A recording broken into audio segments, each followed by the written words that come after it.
The entire corporate press, the entire regime media told you for weeks and weeks and weeks that Jussie Smollett had been attacked by two white men in red hats in the dead of night in Chicago, outside of a subway, screaming, "This is MAGA country," pouring bleach over him and assaulting him. The entire story was a fabrication. It was a fraud, a fake, a hoax, a phony. And if you couldn't get that within the first 60 seconds of hearing the story, then either one of two things is going on. Number one, you are completely brainwashed, or number two, you have no critical thinking ability whatsoever. Now, I'm not saying that you have to be a conservative to believe or disbelieve that story, but you need to approach everything with critical thinking now. Ellen Page, at the time, went on David Letterman and was screaming about this thing. Tens of millions of views she got on that interview. So many people all over the place. Jussie Smollett, Good Morning America, holding concerts. You had presidents and candidates and all sorts of people coming out in support of this guy. Listen to Jussie at a concert he held right afterwards talking about, I kid you not, he said he fought them off. Listen to this. I was bruised, but my ribs were not cracked. They were not broken. I went to the doctor immediately. Frank Gatson drove me. I was not hospitalized. Both my doctors in LA and Chicago cleared me to perform, but said to take care, obviously. And above all, I fought back.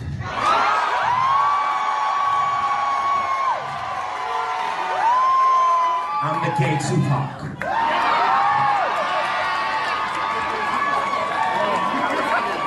So now we can do our encore.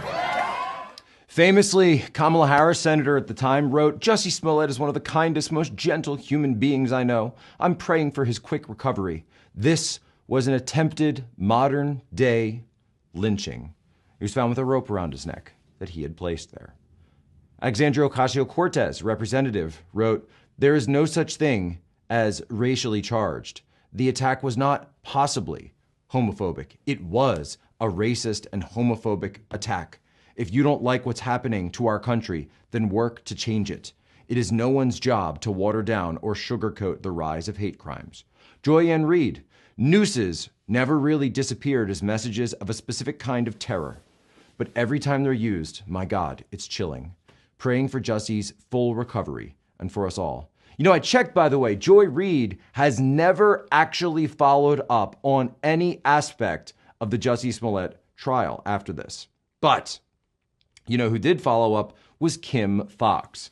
Kim Foxx, the state attorney who was funded by everyone's favorite Hungarian billionaire, sitting there, originally dropped charges on Jussie Smollett, was going to give him community service.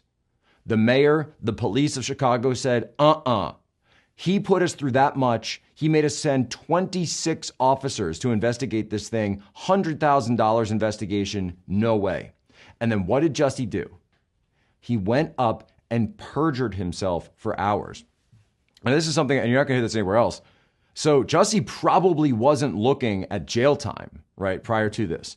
He probably, by the way, he would have done better if he had just pled guilty, right? Just plead guilty to the 6 counts. These are class 4 felonies, the lowest possible felony. You'll get probation, you'll get community service. They'll probably have you doing vaccine PSAs or something. But when he got up there in that courtroom and perjured himself for 2 days straight in front of the judge and in front of the jury, now you've got a problem on your hands. Jussie, they are going to make an example of you. Now, sentencing is yet to happen, but Jussie, I'm telling you, man, you should have just taken the rap.